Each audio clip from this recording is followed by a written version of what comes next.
Assalamu alaykum hormatly adamlar. Garaşda baqy tarap ýurdundaky täderikler hem habarlar bilen tanışdyrýan Watany habarlary gepleşme başlaýas.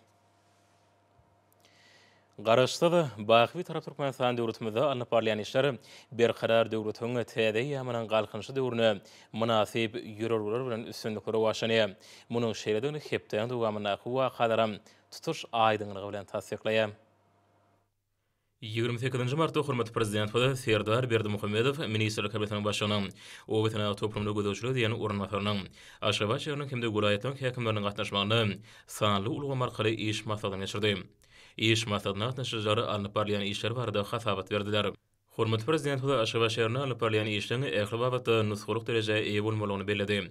Hemem şäheriň çäklaryna alınıp barýan gurulşy işleriniň dipkinlerini güýçlendirmegi zerur donanykdy. Şeýleheme hormatly prezident we Serdar Berdimuhammedow paýtatmyň etraplaryň häkimleriniň şäheri döwrubap derejede ösdürmek bilen bagly meseleleri hemişe bir gödäwçilikde saklamalyklaryny tapşyrdy. Döwlet başçylыгы feodal hukuklarını işleň alınıp barışyna üns çekip bu wagtda ilaty hyzmat edilişiniň hilini we medeniýetini ýokurlamak barada birnäçe degişli tapşyryklar berdi. Hormatly prezident we ýa-da bagmak möhüminiň talabara geçirmelerine aýratyn ähmiýet bermegiň zerurdygyny aýdyp, bu wagtda birnäçe degişli tapşyryklar berdi. Hormatly prezident we Serdar Berdimuhammedow o hujulundaky möhüm hukuk kişi möhümini ähli taraplaryň guramaçylyk we maksada geçirmegiň öýreni wajyp dony üns çekip, geljekki bereketli hasy almakda bu işleň uly täsir edýänini bellädi. Şoňra da gowy kişiniň belenen möhletine we bildirilýän talaplara laýykda geçirilmegini gadamak boýunça birnäçe tapşyryklar berildi. Hormatly prezident we buğdaýy idetmek işlerinde degişli agratenik şäherleriniň öz wagtyna geçirmegini üpçün etmegi taşyrdy. Hormatly prezident we halkymyzda türkmen topragyny önürlüğüni azyk önümler bilen bolýan üpçün etmegini öňde durýan möhüm wezipeleň hataryna kesitlenini aýdyp, şununla baglykda yer almanyň soğunyň we beýleki göýök bagça ekinleriniň ýokary hasylynyň ösürilip ýetişdirilmegini üpçün etmek barada birnäçe anyk görkezmeler berdi. Döwlet başçylygynda bagy nahalaryny ekmek boýunça badalyga berilen möhümiň bu urda öňde goýan belent maksatlary ýerine ýetirmekde öýreni ähmiýetli döwründe. Şununla baglykda hormatly prezident we Serdar Berdimuhammedow birnäçe degişli tapşyryklar berdi. Hormatly prezident we ýakynyş belýän piri öňürmek möhüm barada aýdyp, bu gymmatly şeýle malaňa dokma pudu üçin öýreni zerurdygyny üns çekdi. Hemem bu urda alınıp barýan işleri bir gödäwçilikde saklamak barada görkezme berdi. Döwlet başçylygynda ýurdumyzda 2019-2025 ýyllarda durmuş ykdysata dönüşdirmegiň maksatnamasynyň gelip çykýan wezipelerini çözüdüni toplumlaryny esasa çemeleşmegini wajyplygyny belläp, welaýatlaryň şäherlerine bina edilýän medeni durmuş maksaty desgalan gurulşy işleriniň ýokary hili we öz wagtyna ýerine ýetirilmeginiň möhüm talap bolup durýanyny üns çekip, bu wagtda birnäçe tapşyryklar berdi. Şeýleheme welaýatlaryň buğdaý meýdanlaryny ösüşdigini tutmak hem mineral dökümler bilen iýmitlendirmek işleri talaba laýyk geçirmeler diýip hormatly prezident aýtdy we bu wagtda anyk tapşyryklar berdi. Soňra sanly ulgam arkaly geçirilen iş maksadyna vice-premier we häkimler hormatly prezident we Serdar Berdimuhammedow Türkmenistany açyklyk hemde aýanlyk ýagdaýyna giň bäsişi esasyna geçirilen saýrulurda gadanyny ýeňişi bilen hem iň ýokary döwlet wezipesine girişme münasibetli tüý sürekden otlap, döwlet başçylygynda berk can sağlyk, uzak ömür, ýurdumyzyň mundan belegem abadançylygyny, halkymyzyň bähfidine we bagtyýaryny gönükdirilen jogapkärlik işlerini hemişe uly üstünlikleri arzu etdiler. Hormatly prezident we gutlary we arzuwlary üçin minnetdarlyk bildirip, halkyň arkadary zamanata çygarlygyny geçen şu ýylda sebetlerde meýilleşdirilen ähli şäherleriniň berkarar ýurduň täze ýamynyň galkynşy döwrüniň ruhyna laýyk gelmeligini nygtamak bilen öňde goýan möhüm wezipeleri oňun çözmek üçin ähli taýýarlanmagy edilmeligini bellädi. 31 martda hormatly prezident we Serdar Berdimuhammedow sanly ulgam arkaly ministrler kabinetiniň mejlisine geçirdi. Mejlisiň dowamyna döwlet durmuşyna degişli wajyp meseleler we milli ykdysadyýetimiň biniýatlyk puduklarynyň mundan belegem ösürmegine gönükdirilen resmi namalaryň tasamalaryna garaldy. Hormatly prezident we mejlisiň gün tertibine geçip ilki bilen Milli Geňeşiň mejlisiniň başlygy Mehmedow söz berdi. Mehmedow Türkmenistanyň Milli Geňeşiniň wekiliýetiniň Gazagystan Respublikasynyň Almaty şäherine bolan gulluk iş separynyň netijeleri barada maglumat berdi. Hormatly prezident we Serdar Berdimuhammedow ýurdumyzda demokratik ýollaryny mundan belegem çuňlaşdyrmakda we bu wagtda Türkmenistanyň eýleýän ornuny berkitmekde, şeýle-de oň halkara giňişligini öňe sürýän başlanýşlaryny ilerletmekde parlamentarlaryň goşundynyň ähmiýetli döwrüni bellädi. Döwlet başlymyzy kanun çykarjylyk ulgamyna tejribe arşmana ýardym berýän halkara jemgyçiligini, Türkmenistanyň demokratik hukuk döwlet hökmünde ösüş ýoluna toplany taryhy tejribesi we häzirki döwürde ýeten derejesi bilen tanışdyrýan parlamentary gatnaşyklaryny mundan belegem ösürmegiň zerurdygyny öňsüçekdi. Soňra gün tertibindäki meselelere boýunça hasabatlara giň ermerli. Watanymyzyň güllebesmegi raýatlamyzyň ýaşaýyş durmuş şartlarynyň mundan belegem gowrunurmagy bilen baglanyşykly işler hasabatlaryň esasynda düzdi. Hormatly prezident bilen ýol başlygyna maraşylýan şäherleriň netijesinde ýurdumyzda milli ykdysadyň durnukly ösüşiniň üpçün edilýänligi, hemem halkymyzyň ýaşaýyş durmuş derejesiniň hasamy ýokurlanýany bilinildi. Hormatly prezident bilen birleşýärli milli maksatnamalaryň kesgitini işleňe dogry ýerine ýetirmegi möhüm güýpedir. Ol watanymyzyň ähli ururdaky ösüşi bilen baglanyşykydyr. Her bir işde sadaşyk ýokary netijeleri üpçünedir diýip hormatly prezident beledi. Häzirki wagtda döwrüň tarapyna raýatlykda işlenmegi ösüşi ykdysadyýetmede öňüdüşlük adanmagy mümkinçilik berýär. Şu nukdaý nazardan bilen her bir işmede üstünlükliň esasyny düzmeleri. Milli liderimizi meýilleşdiren şäherleriň häzirki döwrüň ruhyna gybap gelmegine wajyp ony öňsüçekdi. Ma'lum şeýle watanymyzyň güllebesmegi we halkymyzyň awadançylygy barada arada giň göçürli oňyny özgörtmeler hemişe üns merkezine durýar. Şol özgörtmeleň üstünlükli durmuşa geçirmegi netijesinde ýurdumyzda ähli ulgamlarda uly netijeler gadanýar hemde geljege önamly garaýar. Ministrler kabinetiniň mejlisiniň dowamında döwlet turmuşyna degişli başga da birnäçe meseleler garaly we olar boýunça degişli çözgütler kabul edildi. 1 aprelde Hindistan Respublikasynyň prezidenti Ramnath Kovind Türkmenistana döwlet sapary bilen geldi.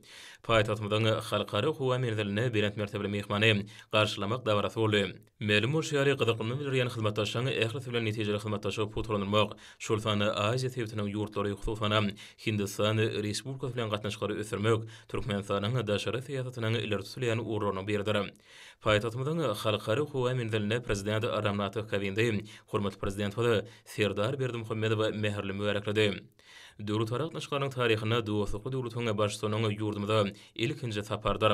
Gyýyska döwrüň içinde biziň ýurtlarymyzda asyrlara barabar şöhratly ýoly geçdiler. Milli döwletlik gadanly durmuş ykdysady ösüşiňi öz nusgasy döredildi. Ýurt uly oňyny halkara tejribesi toplany.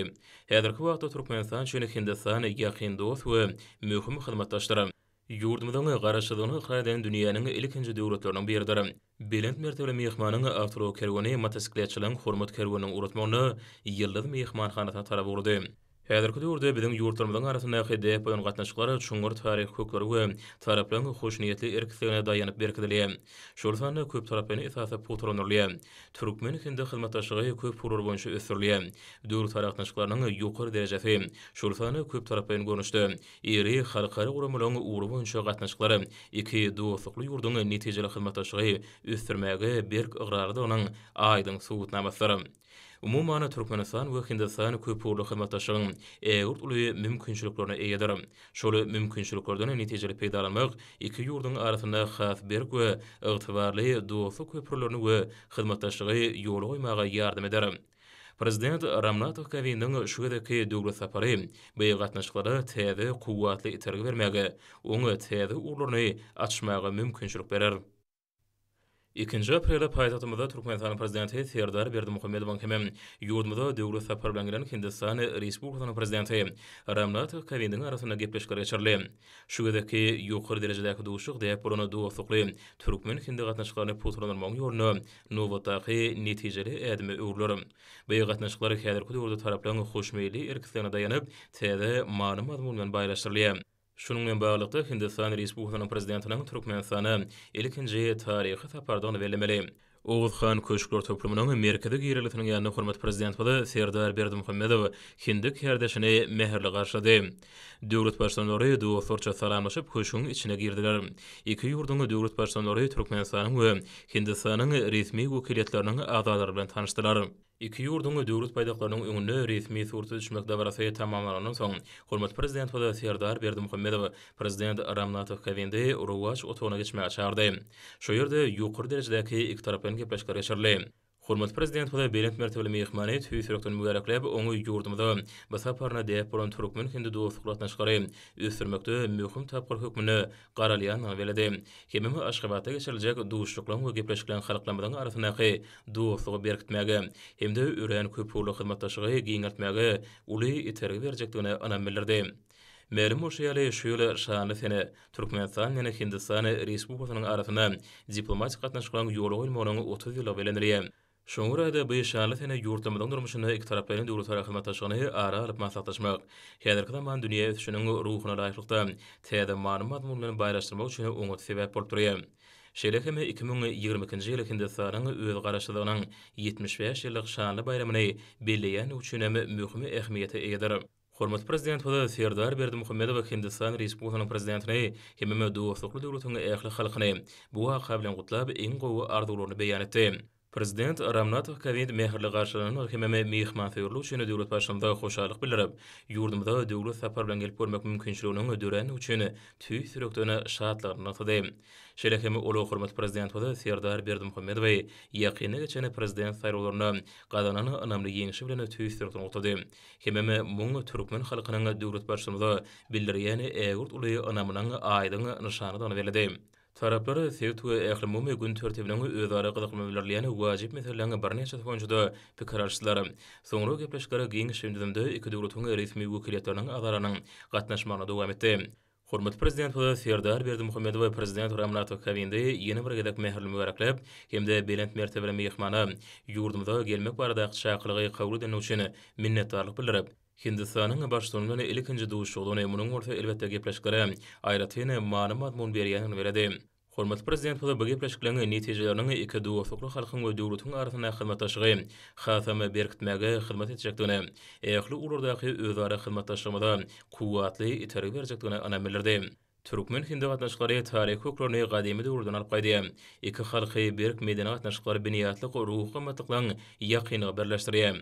Bayram Khan Abdurrahman Khan ýaly meşhur döwlet işgärleriniň atlary Türkmenistanyň beýik Hindi medeniýetiniň mirasy bulan ählisy bilen köp asyrlyk gatnaşyklarymyzyň sene ýadygyna altyn harplar bilen ýazyldy. Häzirki döwürde bu ajaýyp miras täze maglumat bilen baýlaşdyrylýar. Ýurdumyzda öz gedeginde Hindistanyň ähli işlerde tapawutyny ýani netijeli we oýlanşykly syýasatyna, oňa Aziýada hemde dünýäde tutýan uly we oňyny ornuny uly hormat bilen garaýar. Şunuň bilen baglykda hormat prezident Hoda Serdar Berdimuhammedow sebit derejesindäki türkmen Hindi hyzmatdaşlygynyň netijeligini, bu hyzmatdaşlygyň halkara düzümleriniň şäklerini ilkinji nowatda bolsa Birleşen Milletler Guramasyny möhüm ähmiýetiniň bardygyny beledi. Owan sanaky ýagdaý barda aýdylanyna bolsa, bu wagtda Türkmenistan özüniň garaýşyny oňşy döwlete kömek we golluk bermäge syýasy ykdysady hemde insanperwer ularyny bir maktada esaslanyp emele getirýär. Soňra döwlet başçylygymyzyň belleşýäli ulug we energetik ulgamlaryny Türkmenistan Türkmen Hindi ykdysady hyzmatdaşlygynyň strategik ular hökmüne garaýar. Özbegistan, Türkmenistan, Iran, Oman, Katar ulug geçirgetiň taslamasyna hemme ören möhüm ähmiýet berilýär. Türkmen tarapy Türkmenistan, Awganistan, Pakistan, Hindistan gaz geçirjitiniň taslamasynyň gurulşyny hemme ony belenen möhletleri tamamlamak üçin birlikde taýýarlary işleňleşdirmäge zerur dona ananýar. Ýurdumyzda bu ýerde Hindistanyň düýpli we täsirli garaýşyna taslama ähli gatnaşyjylaryň işini sazlamagy we netijelerini ýokarlandyrmagy öz uly goşundyny goşmagy taýýardyna bir baglaýar. Türkmenistan medeni insanperwer ulgamda hyzmatdaşlygy iki tarap bilen gatnaşyklaryň hususan bilim ulgamyna iki tarap bilen gatnaşyklaryň möhüm urlarynyň bir hökmüne garaýar. Belent mertebeli mehmany özüne Türkmenistanyň paýtagty Akmermerli Aşgabatda bolmak bagtynyň miýeser denigine şatlygyny atady. Hemme bu ýerde mehirli kabul edenlikleri, şeýle mehmanförlük üçin hormat prezident Serdar Berdimuhammedow tüý sürekden hoşallyk bildirdi. Şeýle ulu Türkmenistanyň onuň alyhydary Gurbanoğlu Berdimuhammedowyň paýgasy ýolbaşçylygyna ukunly ykdysady ösüş gazananyny beledi. Hemme hormat prezident Serdar Berdimuhammedowyň öňden görjükli ýolbaşçylygyna Türkmenistanyň belent sepketleri eýelejekdigine berk anamellerdi. İşiň netijeli ýagdaýda geçirilen duşuň dowamyny taraplar Türkmen Hindi gatnaşyklarynyň giň meselelerini ara alyp maslahatdaşlar. Şol gatnaşyklarda sowda ykdysady ulgamy möhüm orny eýleýär. Bu wagtda energetika, senat we ulugy ýokary tehnologiýalar ulgamlaryny owa hojalygyny sowdada hemde beýleki urda gatnaşyklary ösürmek üçin oňat mümkinçilikler bar. Şolar wagtda da biziň ýurtlarymyzda Türkmenistan, Awganistan, Pakistan, Hindistan gaz geçirjisi, Merkezi Aziýa, ýakyn günnäger we günorta demirgadyk ulugy geçirgeler ýaly iri halkara taslamalarına gatnaşyjylar bolup durýarlar. Insanperwer ulgamda hyzmatdaşlygy Türkmen Hindi gatnaşyklarynyň esasy urluny biridir. Iki halkyň umumy taryhy baý we özboşly medeniýeti, köp derejede barmegdeş däpdi suwlary, alam, bilim, medeniýet sarygary we sport urgamlaryna hyzmatdaşyk ötürmek üçin berk esas bolup hyzmat edýär. Iki ýurduň arasyndaky sowda duranşygyň meşhurlygyny artdyrmak üçin ägert uly mümkinçiliklerini bardygy belenildi. Şerek heme Türkmenistan, Owganistan, Pakistan, Hindistan gazy geçirjesiň tasamatynyň durmuşa geçirmeginiň wajyp tonu ünitçekli. Tasama gatnaşyjy döwletlerine degişli meselelerini çözüldüğüne işlep taýýarlamak, hememe bar bolan meseleleri ara-alyp maslahatlaşmak üçin özara gatnaşyklary işleňleşdirmek zerurdur. Prezident Ramnatov Kovind hormat prezident we öz üçin esenik amatly wagtda Hindistan Respublikasyna döwlet sapary bilen gelmäge çağırdy. Çaýklyk minnetdarlyk bilen kabul edildi. Saparyň wagty diplomatik ýollary arkaly alalaşlar. Giň şeýlerimdäki gepleşikleri tamamlanandan soň iki tarapyň resmi namlara gol çekmek dawarasy boldy. Alalaşyklara bar bolan mümkinçiliklerden hemde kuwwatan netijeli peýdalanmakda, birlikdäki taýlarlaryny birleşdirmeginiň ýakyn wagty iki tarapyň sowda ykdysady hyzmatdaşygy hil taýdan täze derejede çykarmagy, özara harit uranşygyny epese artyrmagy, oňa düzümini we mazmuny diversifikasiýalaşdyrmagy mümkinçilik berer. Şeýle hem birlikdäki türkmen hindi beýannamat kabul edildi. Resmi namalara gol çekmek dawarasy tamamlanan soň iki döwletiň başlanlary köpçüliklerini habar berişdirişleriniň wekillerini ýüzlenme bilen çykyş etdiler. Hormat prezident we Serdar Berdimuhammedow ýokary derejedäki duşuny netijelerini beýan edip, ilki bilen Hindistanyň prezidentina Hindi wekiliýetiniň ähli agdalaryna iki tarapyň gatnaşyklara mahsus bolan açyklyk we özara düşünmek ýagdaýyna geçen netijeli gepleşikler üçin tüýsürekden minnetdarlyk bildirdi. Gepleşikler dowamyny özara hyzmatdaşyk ötürmegiň iki tarapyň hem bähbidine laýyk gelýäni notalyp geçirildi. Bu hyzmatdaşygyň halklamadan mundan welagame ýakynlaşmagy we özara düşünmegine gönükdirligi belenildi. Şonuň birlikde häzirki döwürde köp asyrlyk taryhy bolan türkmen hindi gatnaşyklarynyň berk din hukukluk özara düşünmek hem anlaşmak esasyna ýoly bolýanyny aýratyndy. Hormat prezident we geçirilen gepleşiklerini halkara syýasatynyň esasy meselelери boýunça özara düşünmegiň gadanlanyny, ýürelgülen we çemereşmelerini meňdeşdigine görkezden ün berdi. Bilen ýurtlarymyň merkezi Aziýada we tutuş Aziýa kontinentinde parahatçylygy hemde durnuklugy berkitmekde. Anlaşmagy özara düşünmegi ýoly goýmagy özara çarşýanlyklary taýsirlany. Şonuň baglykda akrar edilen halkara hukuk kadrlary hemme Birleşen Milletler Guramasynyň tertipnamasy esasynda sebitde hemde bütün dünýäde hukuklygy berkitmege, dawaly ýagdaýlara ýol bermediligi uly ähmiýet berildi. Türkmenistan bilen Hindistan ähli döwletlerine bähbitlerini nazar almagy, ähli umumy syýasatda üsýän ýurtlaryň oruny berkitmegi esasynan halkara gatnaşyklarynyň adalatly, hemme sadaşykly ulgamyny döretmegiň berk tarapdary bolup durýar. Geçirilen gepleşikleri we maksatlary iki tarapyň hem eýerýäniň täsirledi. Döwlet gatnaşyklaryna din hukukluk adalat ýürelgäriniň berkarar bolmagyny, öz otyarlygy hem halklaryň öz başlyk ötüş ýoluny, hukuklaryny ýygulaýanyny görkezdi. Türkmenistan hem Hindistan ähli gapma garşylyklary hem dawaly ýagdaýlary parahatçylykly syýasy serişler bilen çözmegiň berk tarapdary bolup çykyş edýärler diýip hormat prezident we Serdar Berdimuhammedow anlatdy. Şonuň baglykda iki ýurduň dünýä giňişligindäki özara hyzmatdaşygynyň derejesine hem häsiýetine ýokary baha berildi. Halkara gurumlaryny ilkinji nowatda bolsa Birleşen Milletler Guramasyna birek-birege gollaw bermek tejribesini dowam etdirmek barada alalaşmak gadanyldy. Şeýle hem Türkmenistan we Hindistan goşuşmaly hereketine hyzmatdaşygy aýdygdarly ösürýärler. Bu hereketin maksatlary hem ýürelgüleri häzirki döwürde dünýäniň bir neçe sebäplerindäki çarşyrymly ýagdaýlar hemde hereketler bilen baglykda aýratyny möhüm ähmiýeti eýe bolýar. Şeýle hem taraplar halkara hukuklygynyň täze hukuklaryny hemde öhümlerine garşy durmak, şoltany terrorçylygy, ekstremizmi, transmilli jinaýatçylygy we neşe serişleriniň beýkanun duranşygyna garşy güreşmek babatda taýlalary mundan welagame birleşdirmegi aralaşdyrar. Soňra hormatly prezident bilen beýleşýär gepleşiklerini dowamynda Owganistanaky ýagdaýa uly ünserli. Türkmen hem Hindi halklary Owganistany parahat hemde gulläwsýän, hoşniýetli goňşy we sebäpden ähli ýurtlarynyň hyzmatdaş hökmünde görmek isleýärler. Şonuň baglykda Türkmen tarapy Owgany urgunşy Hindistan taýlalaryna şoltany 2021-nji ýylyň 10-njy 11-nji noýabrynda geçirilen Owganistan wagtda sebäplerini hukuklyk boýunça dialogy Şeride oň jemleri boýunça hawrdylan degli jarnamasyna ýokary baha berdi. Energetika ulgamyna hyzmatdaşygyň meselleri ara alyp maslahatlaşylan Türkmenistan, Owganistan, Pakistan, Hindistan gaz geçirjisine tasamasyny durmuşa geçirmäge aýratyn ünsürli. Bu tasamanyň oňa ähli gatnaşyjylar üçin ykdysat aýdan maksady laýyklygyndan başga sebetde durnuqullygy özara düşünşmek hem ananyşmagy berkitmek işine uly goşunt goşmagy, ýurtlaryň arasynda ykdysady hem de syýasat aýdan ýakynlaşmaga ýardam bermäge niýetlenenligi tasdiqlandy. Türkmenistanyň adından Hindi tarapyna beýtasama üýtgüside gollaw berýän hem onu amala aşyrmaň ähli tapgarlaryny oňun ýürelgäni eýerýän üçin tüý sürekden minnetdarlyk bildirli. Uly ulgamy iki tarapyna hyzmatdaşygyň strategik ury bolup durýar. Şoňa görä taraplar Türkmenistanyň şäherleriniň üstünden şol sana ýurdumyň hadar deňden näki üçünçilik ulgamlaryny ulanmagy arkaly Hindi deňiz terminallaryna barýan durnukly Ewraziýa geçirgilerini emele getirmekde özara ýardam bermek barada aralaşdylar. Şunun bilen bagly hormatly prezident we Serdar Berdimuhammedow Çabakar we Türkmenbaşy portlarynyň arasynda hyzmat etmek hakyny göni gepleşikleri guramagy teklip etdi. Gepleşikler dowamyna şu ýylyň 27-nji ýanwaryny video maslahat arkaly geçirilen Merkezi Aziýa Hindistan 1-nji sammitiniň we oň jemleri boýunça giň göçürli uzak möhletli hyzmatdaşygy ýol goýmakda tapgyrlaryň waka hökmüne gadanlanan araşyklaryň ähmiýeti hem-de möhümdigi belänli. Gepleşikerde medeni insan perwer ulgamada möhüm ähmiýet berildi. Biziň halklarymyzda köp asyrlyk taryh gatnaşyklary birege çoň hormat goýmagyň däpleri, biniýatlyk ruhy gymmatlyklaryň hem ýürelgüleň ýakyn haberleşdirýär.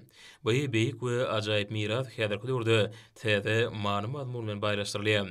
Insan perwer ulgamda özara alaşyklary işiň ösürliýär diýip hormatly prezident we kanagatlanma bilen notady. Taraplara medeniýet ulgamyndaky gatnaşyklary şol sany halklarymyzda Türkmenistanyň we Hindistanyň ören baý taryhy, medeni mirasy, häzirki döwürdäki üstünlikleri bilen tanyşdyrmak boýunça birlikdäki çäreleri gurmak arkaly berkitmege dowam etdirmek barada aralaşdyrar. Bilim we alam ulgamlaryny hususan iki ýurdun ýokary hukuk mekdeplerine şerekem alimler akademiýalarynyň arasynda hyzmatdaşygy giňeltmek babatda alaşyk gadanyldy. Gepleşikler dowamyna Türkmenistan we Hindistanyň arasynda hyzmatdaşygyň köp asyrlyk taryhyny täze tapgyran başyny başlany diplomatik gatnaşyklaryň ýoly bolmagyň şu ýyly belenilýän 30 ýyllyk şany senesiniň möhümdigi aýratyn atylyp geçirildi. Merim Murşiyar Hindistan Türkmenistanyň garaşdygyny iqrar eden dünýäniň ýurtlarynyň ilkinjileriniň biri boldy. Hindistan biziň bir taraplamada ilki başda goşuşmalyk hereketinde soňra bolsa Birleşen Milletler Guramasyny işin gollady. Döwlet başlamaly Türkmenistany Hindistany Respublikasynyň prezidentiniň saparynyň jemlerini ýokary baha berip, saparyň dowamyna gadanlyň aşyklaryň iki taraplyna gatnaşyklary mundan belägem çoňlaşdyrmagy, sowda ykdysady, medeni alymy, insan perwer we beýleki ulgamlarda özara hyzmatdaşyk etmegiň uly mümkinçiliklerini durmuşa geçirmäge kuwatly itergi berjekdigine önam bildirdi. Hindistan Respublikasynyň prezidenti Ramnath Kovind ýokary derejedäki duşuň netijelerini tesirlep, muňa Hindistanyň prezidentiniň Türkmenistana amala aşyrýan ilkinji şerekeme Türkmenistanyň täze we ýaşy lideriniň kabul edýän ilkinji sapardygyny aýratyn notady. Şunun baglykda beýlet mertebeli mehman hormat prezident we Serdar Berdimuhammedow mäherli garşylanygy hem mehman söýürlügi üçin hoşallyk bildirdi. Munyň özi iki beýik halklaryň arasyndaky dostlugyň netijelerini görkezýär. Hindistan Respublikasynyň prezidenti iki taraplan döwlet tarapdaşlyklaryny üstürmegiň möhüm şerti bolan ykdysady hyzmatdaşlyklarda aýdyp taraplan özara sowda dolanşygyny artdyrmak boýunça has köp işler geçirmek bagtda alalaşanlyklaryny notady. Belent mertebeli mehmanyň aýdysy Türkmenistan Hindistan Merkezi Aziýa sammitiniň çäginde Hindistan üçin möhüm hyzmatdaşlary. Belent mertebeli mehman hormatly prezident we Serdar Berdimuhammedowyň özü üçin islenik amatly wagtda Hindistana gelmegine sabarsyzlyk bilen garaşýanyny bildirdi. Agşam Türkmenistan prezidenti Serdar Berdimuhammedow belent mertebeli mehmanyň hormatyny resmi agşamlyk naharyny berdi. Şonu iki döwletiň başçylary söz söýdi. Hepden dowamyna möhüm wakalar hormatly prezident bilen el-ýurt bähretli işleriniň rowaşanyanyny, watanymyzyň ähli babatlarda ýokary depkinlerde ösýänini äşkär etdi. Aşgabat şäheriniň häkimligi we jemgyýetçilik guramalary bütün dünýä saglyk güne başlanan ekologiýa çäresini guramak baradaky başlangyç bilen çykjatdylar. Oň çäklaryny şu ýylyň 4-nji aprelinden 11-nji aprel aralygynda Saat 8-den 18-de çenli. Paytahtymyzyň köçelerine şäherçe awtobuslardan we beýleki ýeňil taksi ulaglarynyň şerekeme ýylata hyzmat edýän beýleki jemgyçilik awtorollarynyň başga ulaglaryň hereketi çäklenirler. Ekologiýa we danşylyk baradaky arada hormatly prezident we Serdar Berdimuhammedowyň alparyan durmuş uğurlu siýasatynyň aýrylmaz bölegi bolup, her biri Türkmenistanyň saglygyny we bagtyar durmuşyny üpçün etmek şol siýasatyň baş maksadydyr. Velosipedli ýürüýüşe segibilýärler hemmesi sagdyn durmuş ýerleşiginiň tarapdarlary işen gatnaşýarlar. Şonuň bilen birlikde ekologiýa uğry we şäheriniň möhüm düzüm bölegidir. Türkmenistana geçirilýän velosipedli ýürüýüşleri ýyratyň saglygyny potolanyrmagy hemde velosiped hereketini wagt etmäge ýardam berýär. Çünki şeýle şäherleri oňa gatnaşyjylara spordyň özlerini ýakyn görnüşi bilen meşgul bolmagy mümkinçilik berýär. Deýin jarş hemde wagt işlerini utgaşdyryp, ajaýyp ruh berentlik güýjüni peşgeş berýär. Berqarar döwletiň täze ýamynyň galkanyşy döwrüne ekologiýa şäherleri tebigaty aýowly garamak goýunça asyrly däp bilen munasyp dowamydyr.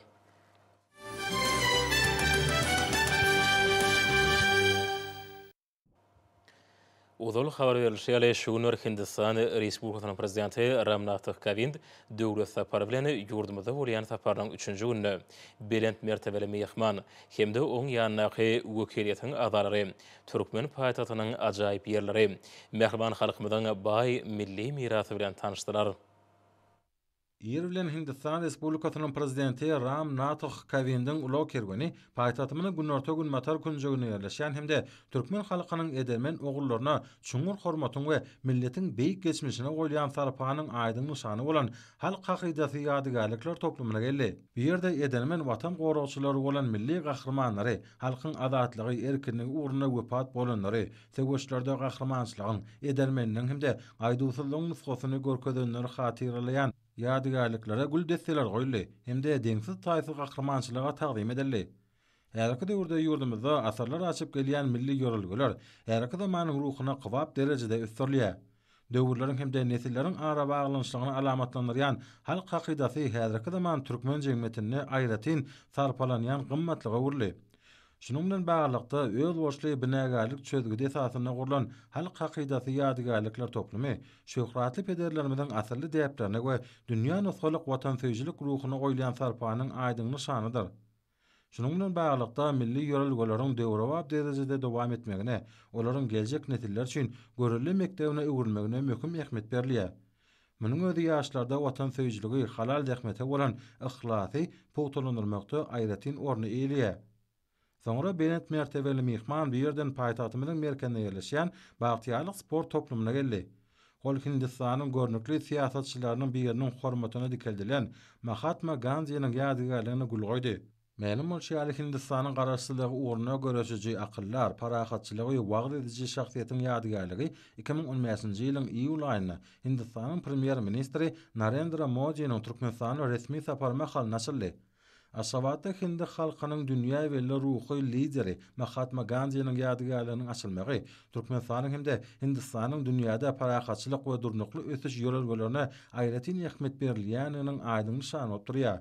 Bu görnükli siýasatçy Hindi halkynyň durmuşyna möhüm orny eýledi hemde oň pelsepe garaýşlary halkara siýasatynyň esasyny düzýär. Hindistanyň prezidenti bir ýerdäki seýilgäk zowlagyny iki ýurdun halklarynyň arasyndaky dostluk gatnaşyklarynyň mizemizliginiň nişan hükmünde bagna halna oturtdy. Sonra belent mertebeli mehman bu sport toplumyna ýerleşýän yoga merkezine bardy. Bu ýerde dostlukly ýurdun döwlet başçylygyna we onuň ýanyna bolýan wekiliýetiň agdalaryna bu gadymy usulyň käbir görnüşleri görkezildi. Yoga Hindi medeniýetiniň gadymy ruhy tejribesi. Yoga bilen ýa-da meşgullanmak bir näçe kesellerden saplanmaga, sowuklamada goranmaga mümkinçilik berýär. Şeýle-de ol beden sağlaşygyny üpçün edýär hemde oň netijeligini artdyrýar, bogunlary kuwatlandyrýar, adamda sagdynygy potolanyrýar. Türkmenistan Hindistanyň başlangyjy boýunça halkara yoga gününi iglan etmek ýörelgesini gollanyny bellemeli. Ol indi bir näçe ýyldan bäri ýurdumyzda giňden belenip geçilýär. Prezident Ram Nath Kovind Türkmenistana sağlandırmış ýolgularynyň berkitilmegine ulun serliýanyny billep, türkmen we hindi halklarynyň ruhy gatnaşyklarynyň saklanmagyna, ösdirilmegine, iki ýurdun arasynda köp taraply ynsanperwer gatnaşyklaryň giňeldilmegine ünsürýäni üçin döwlet başçylarymyza hoşalyk sözlerini beýan etdi. Sonra Hindistan Respublikasynyň prezidenti ýurdumyzyň daşary işler ministrliginiň halkara gatnaşyklar institutyna geldi. Bu ýerde institutyň professor, muallimleriniň we talipleriniň gatnaşmagyna duş geçirli. Institutun girergesinde dutarçylar topunyň aýdym faazlary, dörli sergiler oňa sin edenlerde uly täsir galyrdy. Bu ýerde ilki bilen Hindistan tarapyndan taýýarlanan Türkmenistanyň we Hindistan Respublikasynyň arasyndaky diplomatik gatnaşyklarynyň ýoly goýulmagynyň 30 ýylyga münasibetli ýadygärlik poçtanyň Halkara Gatnaşyklary Institutyna gowşurulmagy dawaranyň iň bir ýatda galyjy pursatlarynyň birine uğurly. Onda medeni mirasymyzyň naýwaşy nişanlary ýerleşdirilip, Hindistan tarapyndan Manipur ştatynyň aýdym aýtmak, deprek çalmak, tans etmek däbi hemde Türkmenistandan küçtepdi aýdym we tans etsury görkezildi. Bilimiň derejesiniň, hiniň ýokarlanmagyna, adamlaryň ilkinji nowatda bolsa ýaşlaryň dünýä ilmine çuňur aralaşmagyna, häzirki zaman bilim ösdirilmegine hemde medeni ynsanperwer uğurda halkara hyzmatdaşlygynyň giňeldilmegine möhüm ähmiýet berýän ýurdumyzda adamlaryň ukyplarynyň dörejilik mümkinçilikleriniň açylmagy esasy uğur edilýän toplumlaryň şäherler durmuşa geçirilýär. Häzirki döwürde ýurdumynyň ýokary okuw mekdepleriniň muallimleri, alimleri özleriniň daşary ýurtly kärdäşleri bilen netijeli gatnaşyklary ýoly goýýarlar. Türkmenistanyň köp sanly bilim edaralary, daşary ýurtlaryň onlarça bilim ojaklary bilen ykdysam gatnaşyklary ýoly goýdylar. Şolaryň hatarına Hindistanyň daşary işler ministrliginiň diplomatiýa gullugy instituty, ýurdumynyň halkara gatnaşyklary instituty bilen gatnaşyk taklaýar. Institut Türkmenistana işleyen halkara guramalaryň wekilhanalaryla işçi hyzmatdaşlygy diýer. Halkara gatnaşyklary wagtda ýokary künäli işgäler taýýarlamak meselesi hil taýdan täze derejä çykdy. Ilmi işleri kämilleşdirildi. Häzirki döwrüň talabyna laýyklykda ýokary okuw mekdebiniň tejribeçilik işi hasa ýokarlandy. Benet mertebeli mihman bugünkü wakalaryň iki ýurdun arasyndaky dostluk gatnaşyklaryny berkitmekde ähmiýetlidigini bellep, dep bolan özara gatnaşyklaryň saklanmagyna hemde ösdirilmegine iki ýurdun arasynda köp taraply ynsanperwer gatnaşyklaryň giňeldilmegi uğruna zerur şertleriň döredilmegine ünsürýäni üçin hormatly prezidentimize hoşalyk bildirdi. Doşunda wamyna Benet mertebeli mihman institutynyň hindi burçy bölüminiň açylyşyna gatnaşdy. Munyň özü iki ýurdun bilim ulgamynyňky özara gatnaşyklarynyň we baý ruhy ýolgulary bolan iki taraplaryň gyzyklanmalaryň artýanynyň aýdym beýanyny urly. Bu bölüm Hindistan hindi halkynyň medeniýeti, dili bilen gyzyklanýan talipler üçin wajyp künjege öwürler diýip dawarda çykyş edenler belediler. Şeýle-de institutyň talip ýaşlary şeýle borçuň döredilmegine uly gyzyklanma bildirdiler. Dawratnyjylar bugünkü şäheriniň iki döwletiň medeni ynsanperwer gatnaşyklarynyň taryhyny möhüm waka öwürlerini belediler we Türkmenistanyň hemde Hindistanyň gadymy döwürlerden göz başalýan dostluk gatnaşyklary arkaly baglanşýanyny we hyzmatdaşlygyň häzirki döwürde üstünlikli dowam edýänini belediler. İki ýurdun sevitliğin we ählimumy derejedäki netijeli gatnaşyklaryny işleňleşdirmegiň we hyzmatdaşlygyň hasa ähmiýetli usullaryny taýýarlamagyň zerurdygy baradaýdylar. Ýurdumynyň awraly ýokary okuw mekdepleriniň birine hindi burçunyň açylmagy Türkmenistanyň hindi halkynyň taryhy we ruhy mirasyny öwrenmek üçin ygtybarly binýada urlar. Bu ýere gelýänler Hindistanyň häzirki döwri we oň milli bayramlary, halk däpleri we onuň özbaşy tebigaty barada maglumat alarlar. Hindi boşy ýerer bolan maglumat ferişdeleri, audio we video ýazgylary bilen üpjün edildi. Şeýle-de bu ýerde hindi hawk saz guralar goýuldy. Bölümde dörli dillerde neşer edilen kitaplardan, nusgawy eserlerden, çeper edebiýatlardan, döwürleýin neşirlerden Hindistanyň taryhy we däp desturlary barada gurrun berýän surat albomlaryndan ibaret kiçik kitapxana bar. Belän şäherli ynsanperwer gatnaşyklary iki taraply hyzmatdaşlygyň möhüm uğurlaryny beri oturýar. Şunda bilim ulgamynyňky hyzmatdaşlygyň giňeldilmegine Türkmenistanyň we Hindistanyň ýokary okuw mekdepleriniň arasynda aýratyna teknik we ykdysady hyzmatdaşlygyň Hindistan maksatnamasynyň we medeni gatnaşyklary boýunça hindi geňeşiniň teklip edýän talip haklary ulgamy boýunça gönü gatnaşyklary ösdirmek we degişli uğurlardaky mümkinçilikler artdyrmak meselelerine möhüm ünsürli. Duşun ahyryna Benet mertebeli mihman iki taraplaryň gatnaşyklaryň mundan meýlekde ösdirilmegine, alim bilim uğurlaryna hyzmatdaşlygyň bary bolan mümkinçilikleriň üstünlikli durmuşa geçiriljekdigini anam bildirdi. Günüň ikinji ýarymynda Benet mertebeli mihman Köpekdagyň etegindäki gözel künjekde ýerleşýän halkara ahalteka açylyk sport toplumuna geldi. Çünki müň ýyllyklaryň dowamynda ahalteke bedewleri dünýä ýüzünde şöhrat gazanyrlar. Hemde häzirki döwürde olaryň halkary awraý barka belende galýar. Halkymyzyň medeniýetine bedewleriň keşfi, ahlak, durnukullyk, maksada okgollyk, gözellik hemde hoşniyetlik ýaly ýörelgeleri özüne jemleýär. Bedew paýha sağlaşygyny, dörejilik kuwwatyny, ruhy, jomartlygy, dikini hemde dörejilikli zähmeti alamatlanýar. Hindistanyň prezidenti atlaryň saklanşy bir ýerde anyp barýan işleriň aýratyny we milli seyisçiligiň öz boşly usullaryna gydaklandy. Bu ýerde belet mertebeli mihmana hemde onuň ýanynda bolýan wekilletiň agdalaryna dünýä nusgalyk bedewleri ösdürip estiren türkmen halkynyň gadymy atşynasyk däpleri barada gurrun berli. Bu bedew diňe bir milli däl, eýsem dünýä ähmiýetli taryhy medeni gymmatly hökmüne iqrar edildi. Soňra mehmanlaryň öňünde bütün dünýä sirk sunugaty festiwallaryna hemde awraýly halkara bäýatçyklaryna gadanan ýeňişi bilen belli bolan Galkynç milli atüsündäki oýunlar topunyň çykyşlary ýaýwananyrly. Bedewleriň sadyň wadasyny eden öz boşly tanslary, atletleriň çylşany hereketleri, ustatlyk bilen ýerine ýetirmekleri bir ýerde gurulan şäheriniň täsirini artdyrdy. Ady rowayaty öwrülen bedewleriň gözelligine, çeýeligine şeýlede atletleriň çykyşlaryna ýokary baha berip prezident Ram Nath Kovind bu görnüşlerden lezzet alan ony gowunç bilen belledi. Şeýlede asarlar aşyp gelýän şöhratly diýipler dowam etdirjileri sag bolsun aýtdy. Soňra Hindistan Respublikasynyň prezidenti bir ýerden paýtagtymyň merkezi künjegine ýerleşýän Magtumulady Naqy Milli Sahra Drama Teatryna geldi. Teatryň haşan sahnasyna benet mertebeli mihmanyň Türkmenistany uran döwlet sapanyň hormatyna ýurdumyň sunugy dostlarynyň gatnaşmaklaryna dostluk konserti boldy. Dostlugynyk ýollar atly edebi sahada çykyş bilen başlanan konsert teatr artistlarynyň ýurdumyň dörejilik toparlarynyň çykyşlaryna goşdy. Türkmen artistlarynyň joşgyn çykyşlary, olaryň nusgaw aýdym eserleri, şeýlede dünýä sunugatyndan ýerine ýetiren aýdymlar hemde estradaçylaryň häzirki zaman çykyşlary, joşgyn tanslar bayramçylyk konsertiniň şowhuny belende götürdi. Şeýlede bir ýerde Hindistan artistlaryň hindi halk sallarynyň esasyna ýerine ýetiren aýdymlyk hemde tansly çykyşlary, häzirki zaman eserleri ýurdumyň näzli, Aşgabat, meňli tans toparlarynyň çykyşlaryna goşdy. Ademy hemde baýyjywan küç tepdi tansy, halk dörejiliginiň nusgalaryny hemde türkmen halkynyň däp desturlaryny özüne jenleýän çykyşlary uly joşgyn bilen ýerine ýetirli. Sahnada konsertde gatnaşjylaryň hemmesiniň bilelikde ýerine ýetirmeklerine ýagnanan parahatlyk aýdymy atly aýdym, halklaryň bozulmaz dostlugynyň senatyna öwrüli. Hindistan Respublikasynyň prezidentiniň Türkmenistana döwlet sapary makalyna ýanyna bolýan maşgalasy Hanym Savita Kovind özü üçin taýýarlanan medeni maksatnamanyň şäherlerini Aşgabat Sewda Dinjaş merkezine baryp gördü. Bu toplumda durly görnüşli haritlaryň önümleriň sewdasyny etmek bilen bir hatarda bir ýerde maşgala bolup naharlanmak, çağalaryň wagtlaryny gyzykly geçirmekleri üçin ähli zerur şertler döredilen.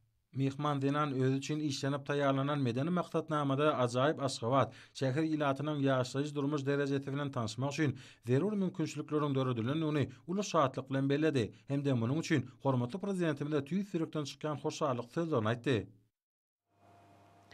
Şuň ahir ulaýatynyň Tejen şäherine ýurdumyzyň şäherleriniň hemem owalarynyň durmuş ykdysata dönüşini nazarlaýan özgörtmeler maksatnamasyny ilkinji nowatda bolsa berkarar döwletiň täze ýamynyň galkynşy Türkmenistany 2020-2050-nji ýyllarda durmuş ykdysata dönüşdirmegiň milli maksatnamasyny amala aşyrmagyň şäherlerine bina edilen täze dermanhananyň açylyş davrasy boldy.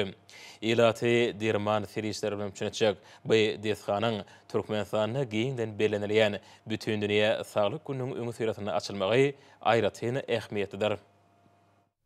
Halkyň saglygyny gorumak hormatly prezident bilen durmuş urgumyny nazarlaýan döwlet siýasatynyň ileri sürýän urlaryň biridir.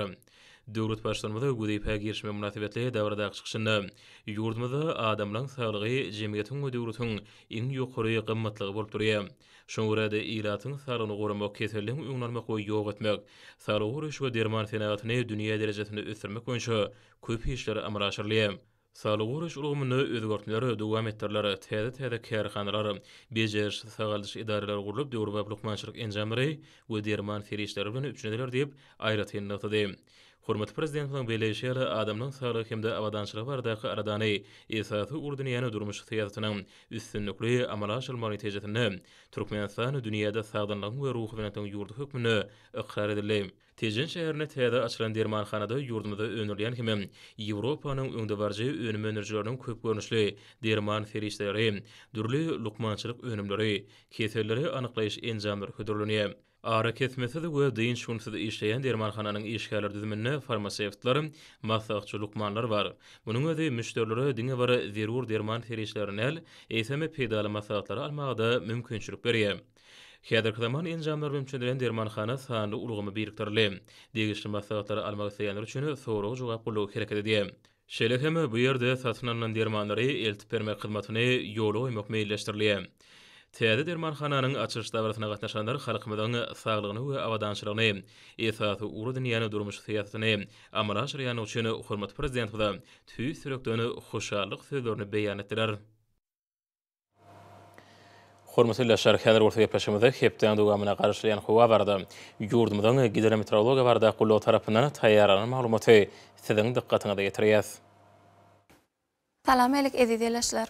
Hormatly ýaşlar, bilşiňiz ýaly türkmenleriň milli ýaly sene namasynyň nowruz döwrü dowam edýär. Mähwan adamlar gelingen bolsa aprel aýynyň 4-dünden aprel aýynyň 10-na çenli hepden dowamyny ýurdumyň welaýatlaryna hem de paýtagtymyzda bolmagyna garaşylýan howa maglumaty bilen tanış bolalım. Yani gelecek hepdeniň ahyryny ýurdumyň çaýyny gün batardan maýly we çyly howa akynyň arlaşmagy netijesinde diýärimiň ähli welaýatlaryny ýagşyň ýagmaly. Şeýle-de howanyň gejek temperaturalarynyň durluk ýagdaýda saklanmagyna garaşylýar. Hastaky. Ýurdumyň Balkan welaýatyny üýtgäp duran bulutly howa bolup, hepdeniň ahyryny ýagşy ýagar. Demek gün batardan tezligi sekundda 7-12-den 12-17 metr ýetýän şymal ösmegini hem de howanyň temperaturasynyň geceleri 8-10 gradusdan 17 gradusga çenli maýyl, gündüzleri 29-34 gradus, welaýatyň Kanarya etraplaryna 14-19 gradus maýyl bolmagyna garaşylýar. Diýärmiň ahal welaýatyny üýtgäp duran bulutly howa bolup, hepdeniň ahyryny az kem ýagşy ýagar.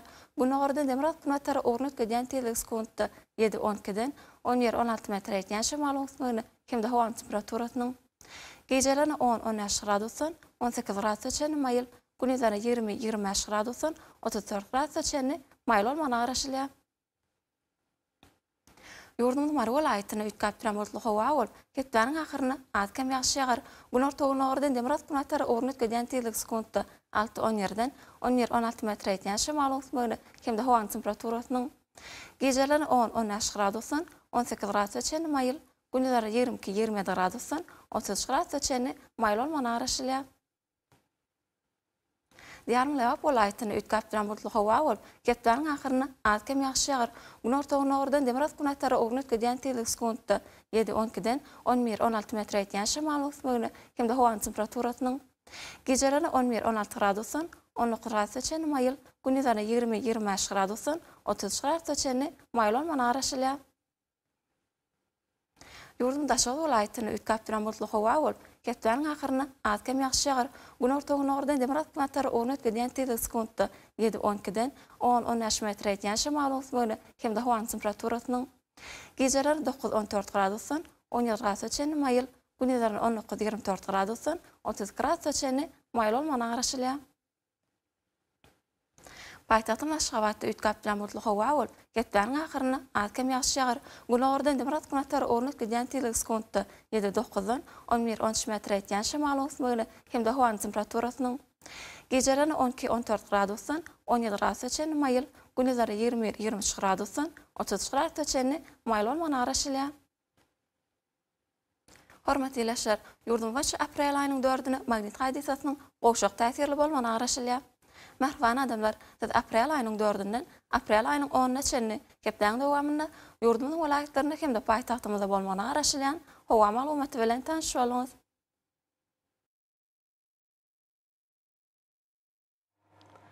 Edid watandaşlar, ýaz pasyna günüň dowamyna howanyň derejesiniň üýtgäp durýanyny nazar alyp, pasyň eretçiliklerine laýyklykda geyinmegi.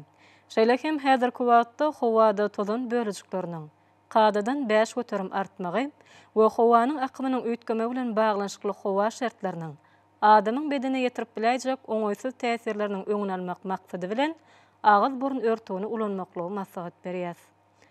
Howpsuz bolan 2 metr araça berja etmek, elleri arasy saklamak zerurdur. Mehriban ýerleşler, bulary berk berja etseňiz ýylyň üstünlik passyny öz saglygyňyzy gorap bilersiňiz. Mehriban adamlar, şunun watan habarlary başyma jemleýäs. Bir karar döwletiň täze ýamynyň galkynşy döwrüne ata watanymyzy Türkmenistan ähli wabatlarda ötüşýär. Ähli ötüşleň ödününe bolsa halkyň bähbidi bar. Çünki biziň ýurdumyzda döwlet adam düşünür. Hoş sağ olun, edildiler.